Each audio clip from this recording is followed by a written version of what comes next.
The year is 10,000 BC, the end of the last ice age, and mankind is on the brink of extinction. Amidst a fierce and savage world, our ancestors were left with two choices: adapt or die. This is the setting of Far Cry Primal, Ubisoft's latest game in the popular Far Cry series. In it, players will experience the Stone Age, a period which would change the course of human history and lay the foundation for our lives today.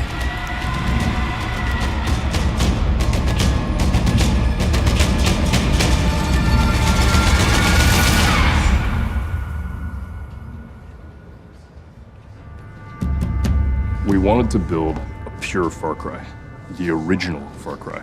Almost something that was stripped of everything that was Far Cry and almost take it right down to its chassis. Primal is you at the dawn of man in a savage frontier, basically trying to figure out whether you can survive. I think at the heart why it clicked is because it's a very powerful idea, very simple, and as soon as you start to follow the thread of this idea, everything matches together. This is something we do at Ubisoft. We try to be as as realistic as possible. We create worlds, and for us, this comes first. So it's about making sure that we have a consistent universe that works within itself. So we do a lot of research. My job was to try to provide the team with, experts. So we hired historians, linguists, anthropologists to make sure that we got as much data as possible on this setting so that we had it just right. With the help of anthropologists from Montreal's University of McGill, the development team decided to set Far Cry Primal during the Mesolithic period of the Stone Age, in what we know today as Eastern Europe's Carpathian mountain chain. As the Ice Age ended, this region became a verdant climate where life flourished, where tribes from Northern Europe, Western Europe, and Mesopotamia intersected as they migrated across the continent in search of resources. This made for an ideal setting for a Stone Age game. By taking the prehistoric age, and especially the Mesolithic era, we are right into the first frontier, the first time people were actually going to fight for land. Far Cry Primal takes place in a giant valley called Uros, and in it, players will encounter many different human tribes. Each of these tribes depicts an important branch of prehistoric humanity, and each carries their own culture and set of beliefs. The Winja tribe is a tribe of, originally a tribe of hunter-gatherer. They were traveling throughout Europe, following the food all year long. But when they found Oros, which was full of life, they started to settle down. The Isila are the most advanced tribe. They have almost like 1,000 years of advance. They come from Mesopotamia. They already master irrigation and agriculture, and they are so advanced that they consider themselves above the other tribes. And they started to capture Winja and Udam to do their labor. So in a sense, they're the first slavers. During their research, a third possibility emerged that fascinated Far Cry Primal's development team. Throughout history, there have been known anomalies in human development, groups that have evolved in total isolation for hundreds or even thousands of years. The Udam tribe is an exploration of this concept. The Udam tribe, in order to survive, started to resort to inbreeding. So now they're like a dying breed. They don't know what's going on with themselves, and they're looking for a cure, something that would save them. And they scavenge Oros to eat people that they think might be stronger than them and would provide them the cure.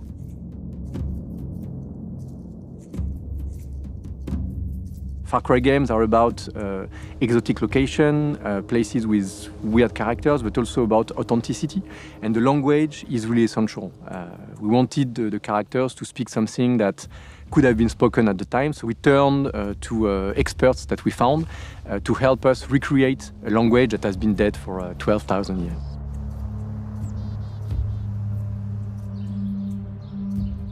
So Proto-Indo-European was a language that was spoken thousands of years ago. It's the source of many languages that are spoken today, languages like English and Spanish and Russian, but also the source of ancient languages like Latin, Greek, and Sanskrit. There are a number of words that we can reconstruct or we know to have existed within Proto-Indo-European. So for example, the word for water was water. The word for brother was brachted. Now we figure this out by looking at what the languages that were actually written down, the languages that are spoken today, what do they say? So if you look at the word for brother, in English we say brother. In Latin they said frater. In Greek there's a word that means a member of a secret society called prater. And in Sanskrit they have bratard. And you can take all of these things back to something like brachted. Sometimes we ran into problems where there weren't words that we can reconstruct for Proto-Indo-European. We know of about 20 different roots for the verb to shine, but we have no idea how they said yes. To figure this out, we had to think, well, how would you make up a yes, right? So what we thought was to have some sort of expression like, it is correct. In Proto-Indo-European, that would be something like, Richtom hesti. Each of the 3 tribes in Far Cry Primal speak their own adapted form of the Proto-Indo-European language, which reflects their beliefs, societal structure, and level of awareness of the world around them. For Wenja, we wanted a language that Proto-Indo-European could have come from. So we looked at certain very ancient features of Proto-Indo-European, and we assumed them to be the baseline for not only the Wenja tribe, but also the Udam. Guashama, Guarpati Pachars, Tuguama Parshai. Aisha ul Udami Pan. The creative team views the Azila as a more advanced tribe, so we thought it would be a good idea to give them a more advanced stage of the language. Hisilachwe porhe hiotsti. Tod. We hesti subnieti. Well, we know that there were certain sounds within Proto-Indo-European that are very difficult for English and French speakers to pronounce. We also knew that we needed a language that was easily learnable, right? So when an actor is performing in Wenja or performing in Azila, they're not just memorizing lines and just going with it. They're learning the meaning of every word, they're learning what the grammar of that sentence is, and they have to perform it as such. Getting the game's actors into character was a huge challenge, as our ancestors had none of the mannerisms that are a part of our modern body language. To tackle this challenge, movement coaches were consulted to deconstruct how early man moved and reacted. You know, the movement coaches, we would start with a warm-up and rehearsal before the shoot, and that consisted of breathing. It consisted of walking, figuring out where your center was so you can drop your center. Modern man walks more upright.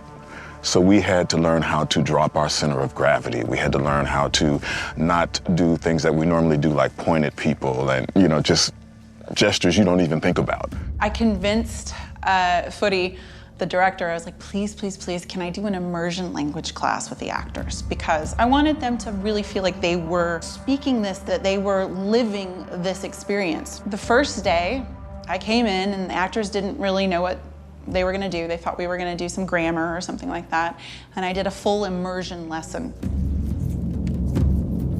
Machi, salwa urus dagua. For me as the actor, it was a challenge because it was something that I had never done before. I'd never acted in another language, and especially a language that is not known. And as a performer, you want to come in and just be able to, you know, slay it and do your best work automatically. Just come in and go, bam, it's done, you know. I couldn't do that with this. We had to learn the language. We had to learn how to move differently. I had them talking to each other, asking each other questions in Wenja. I had them introduce themselves as their character. And so they got to a point after our lessons where they would start yelling out things in Wenja. And it's been really amazing to see how the actors live and breathe these lines, they live and breathe this language. What's primal? How do we get back to our roots? The answers are surprising, complex, and fascinating to explore. It has taken the combined work of directors, animators, programmers, and actors to step into the mindset of Stone Age humans, to think like them and gather insights that will ultimately bring this ancient world to life. This is really something that's fascinating when you explore the life of men 12,000 years ago, is that they were very close from what we are. They had beliefs, they started to have, they took care of their dead, they wanted to teach the future generation what they had seen and what they had experimented. So they were already really very close from what we were. I think as people, we do tend to live in behind us or in front of us, and we miss what's happening right here. But in Primal Man, he had to be aware of what was happening right there because everything was dangerous. You can see how simple life was back then, how fragile it was at the same time. People lived 30 years max. It was hard. It was really hard. So again, this, I guess this game will make you feel more connected to nature and to what being a human is.